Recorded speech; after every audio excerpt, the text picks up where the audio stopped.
jolly good.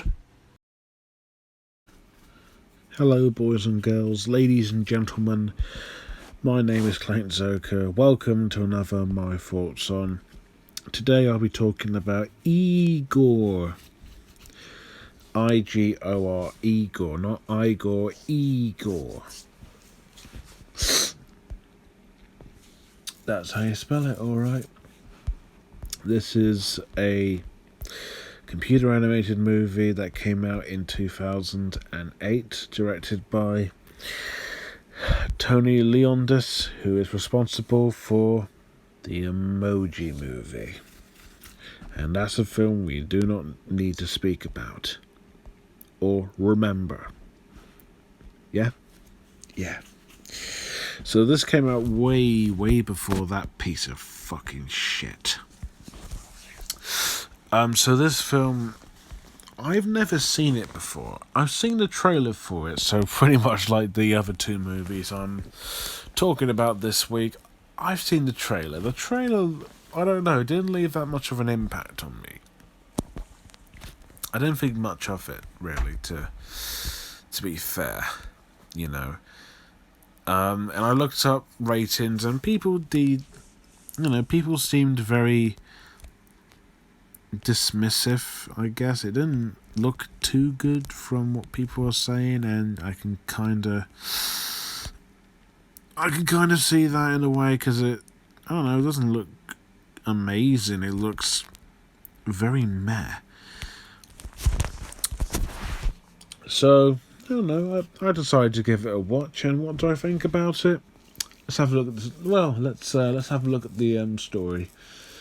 The film is about this Igor, named Igor, voiced by John Cusack, who works for this evil scientist, and I'm not even going to try and pronounce his name because that would be a pain in my left hand side.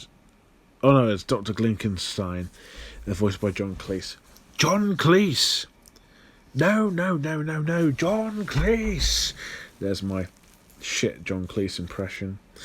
And something happens to his master, and now Igor really wants to be an inventor. Even though Igors can't invent, they can only assist.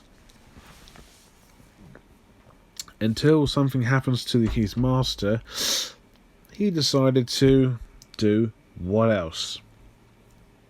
Make an invention.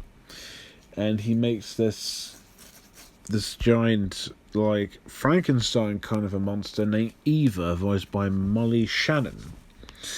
And, he makes her to be evil, but turns out that she's nice. Well, I don't think he expected that. All he wanted was to be a very good inventor and to make something evil. He's accompanied by two of his other creations, Scamper, a suicidal rabbit voiced by Steve Buscemi. And there you go, that's my shit Steve Buscemi impression. Brain, voiced by Sean Hayes, who would later be in the Emoji Movie. Why am I singing that name? Weird. And Igor tries to teach Eva the ways of being evil, but knowing what kind of movie this is, Eva wants to be good. She becomes an actress. She wants to do good. And then this other doctor, this evil antagonist, Dr. Shandelfrod, voiced by Eddie Izzard, wants to use her to win some competition hosted by the King Malbert, voiced by Jay Leno. He does get assisted by, I think, Heldy or Jacqueline, which is quite funny considering that you got Jackal and Mr. Hyde. If you've seen the movie, you'll get the reference. Voiced by Jennifer Coolidge. And so Igor just wants to keep her safe, and he wants no one to take her, really, I suppose. And he wants to be a famous, good scientist as well. Yeah, that's it. It's a very interesting take on the whole Frankenstein Igor idea, where the assistant wants to become the inventor, and he invents something that is the opposite of what's in his world. And it's interesting, really interesting. The world building in the movie is not exactly a lot, but it's enough to understand how it works. It's quite creative. It's very gothic and dark, which I do quite like, and it is a very, very dark movie, which I also like. I like when kids movies. I mean, I wouldn't say this is kids. I say family movies go dark, and this one is not bad in terms of its dark themes. Story is pretty predictable, but it's interesting, and despite how short the film is, it does go by quite quickly, and it does feel quick, which is a good thing in my opinion. Nothing wrong there. It's pretty damn good, I must say.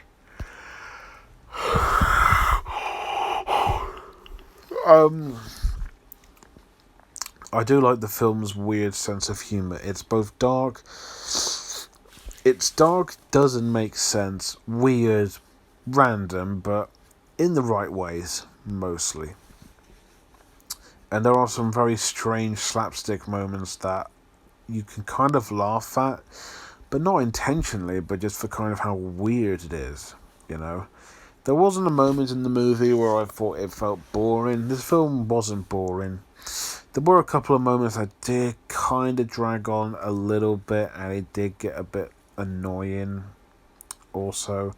So that I didn't really get much out of. I'll be very, very honest with you.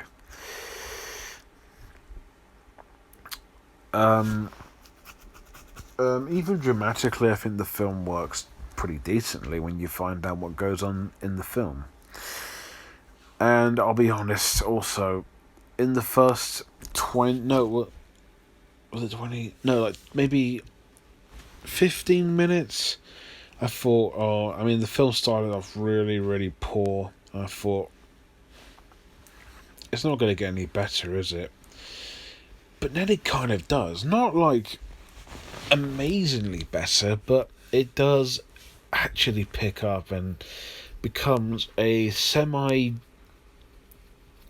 kind of decent, passable movie.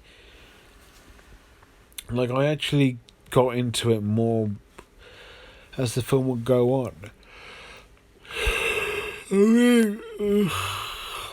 I mean, it's still flawed, and it still goes... It goes smoothly as, scraping the chalkboard or something. It's not exactly pleasant, but it goes by nicely in a way, but not too much.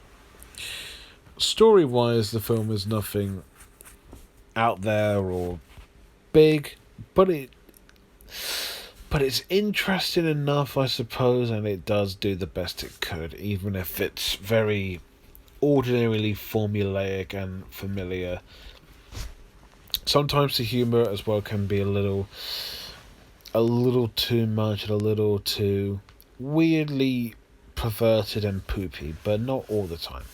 Mostly, it's funnier than the Emoji Movie, way funnier, and it works for how silly and sick it is, and I do kind of admire that in a way.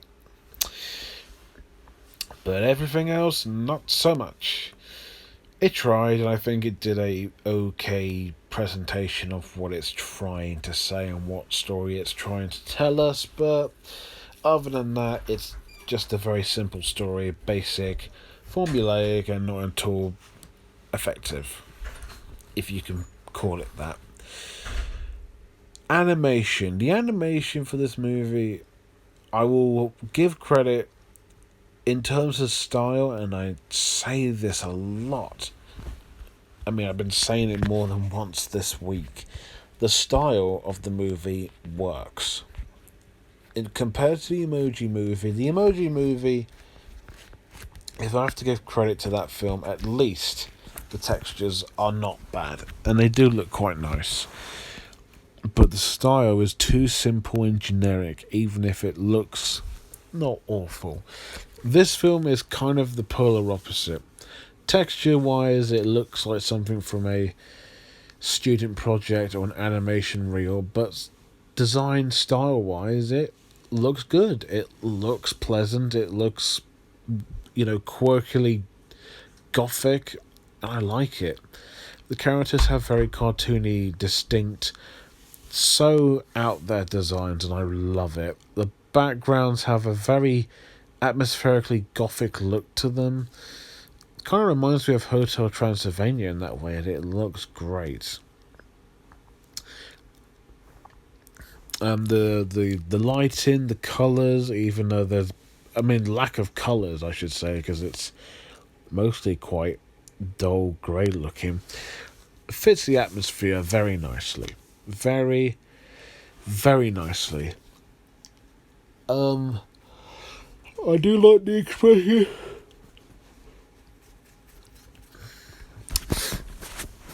Excuse me. I do like the expressions as well. The expressions are quite out there, quite weird. Genuinely speaking, the movie looks stylish, but it takes me back to the point where the film is not exactly special in terms of how it looks, but it did the most it could. But at the same time, the movie also, like Planet 51, it looks like it came out quite recently.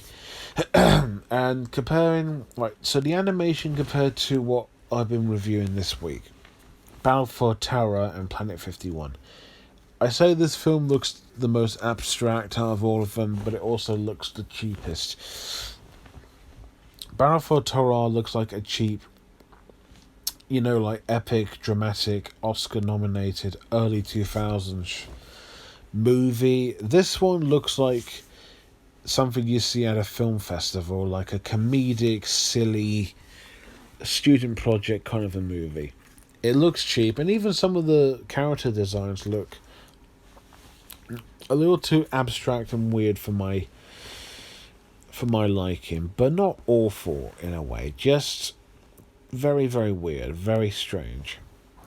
But besides that, I like the style of it. I like the world. It's the world around Igor. It's very interesting, and I love the gothic, dark tone to it. It really works. But it's just that it looks cheap and looks very flunky and familiar in some cases, but still good animation nonetheless, even if it hasn't quite aged well. Not as badly as Battle for Terra, but almost. Characters and acting. Oh, there's something I forgot to mention. Is it me or did this film at times remind me of three films? Shrek,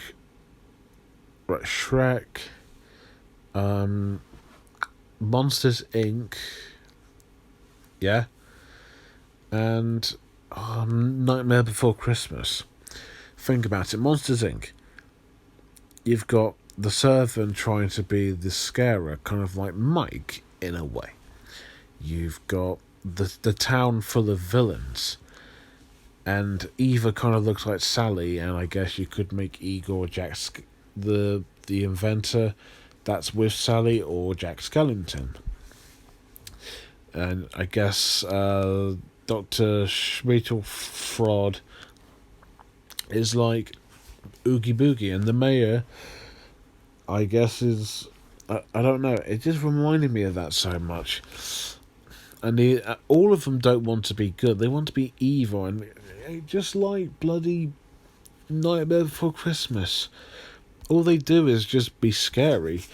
And with the Shrek thing, the main character is a bit like Shrek, and the side characters are like Donkey and Puss in Boots, only not as funny. And also, Eva is Fiona, and I guess Malbot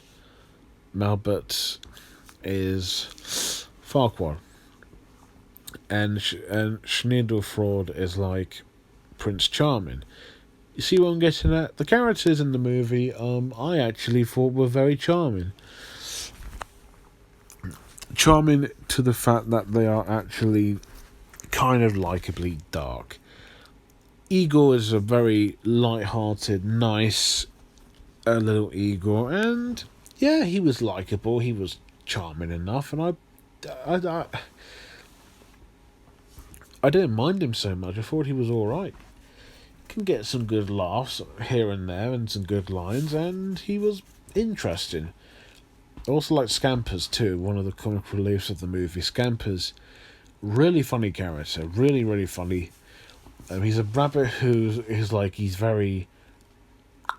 humour's quite dry, but he also wants to like get killed or something because he's, weird and not happy. His design makes the character funnier, as well as Buscemi's performance as well. He is hilarious. Brain is probably the only character in the film that I didn't laugh at. He wasn't funny. Moving on.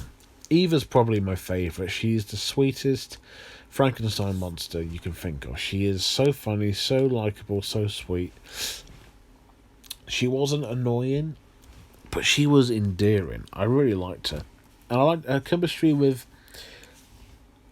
Igor's a little funny and quite sweet, actually. It was a very, very sweet relationship in one way or another. And also knowing that this is also a romance movie, you know where this is going.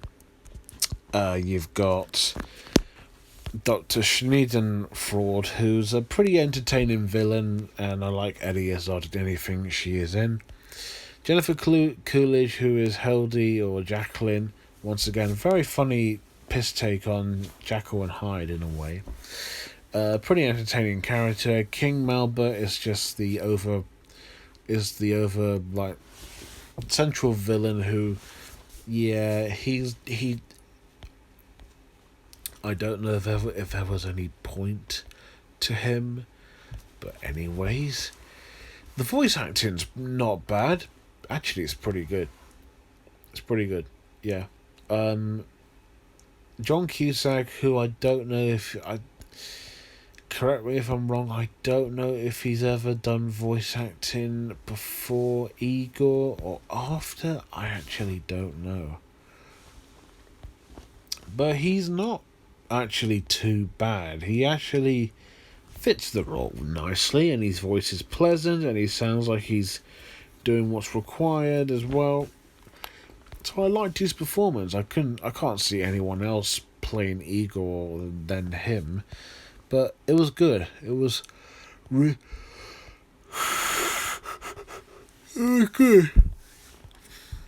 Oh, apparently. Oh, he was in Anastasia. You know, that Don Bluth movie. Oh shit! I actually didn't know that. I should watch Anastasia, shouldn't I? Yeah, I should do that.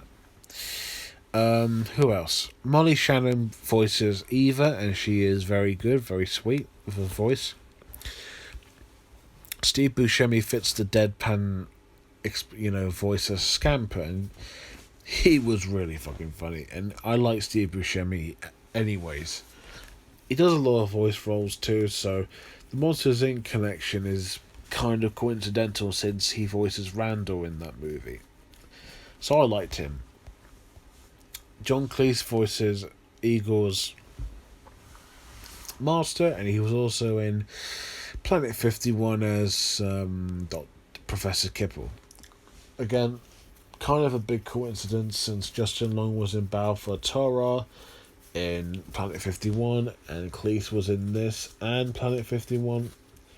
We're going places. Sean Hayes is a bit annoying. It's not really his fault, but he was perfectly fine. Eddie Izzard, great as always. Jennifer Coolidge is fine. Jay Leno, pretty decent. Even Christian Slater voices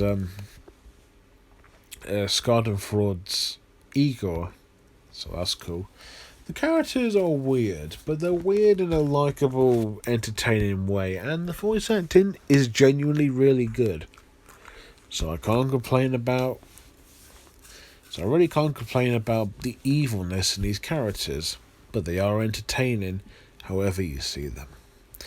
The score by Patrick Doyle, who later did the score for the Emoji Movie. His score here is not very noticeable. It's good. It's very good, but it's nothing to bring home, I suppose. I actually like this film more than I would ponder and imagine. Igor is not a great movie, but it's a good enough, fun, weirdly dark, but also pretty entertaining movie. I'm not gonna lie. The animation has a nice style to it, and I did kind of like the way it looks in terms of like world building and environment. Characters are very entertaining with some very good voice performances. Story is interesting. Concept is interesting. It's got some very funny moments in the movie. I did laugh a good few times. And the music's pretty good too. But what's really holding it back is the animation looks cheap, doesn't age well, and it also looks like a student's animation reel. Voice acting from Sean Hayes and his character Brain, quite annoying. No offense to Sean, but there you go. Story is predictable and hard to follow a little bit in terms of the lore. Sometimes the scene can drag on and get too predictable, and yeah, I can't say this is like, and also it feels too similar to Monsters Inc. Nightmare Before Christmas and what was the other one? Shrek. Personally, I don't think this is a good movie at all. No, I don't think it's a great movie at all, but it's a good enough movie that I think anyone could enjoy. Families, I wouldn't say don't let just your kids watch this. I think let everyone watch it because there are things in it that might put off kids and or parents, but it's a good movie. Decent, surprisingly decent, and yeah, could be worse. 6.5 out of 10. Decent movie. I might get it on DVD because I do kind of have a soft spot for it because I do kind of like it. Who knows? But yeah, do check it out. It's not awful. There you go. Igor. Next up, I'm going to be... Well, I didn't mention this, but... Oh,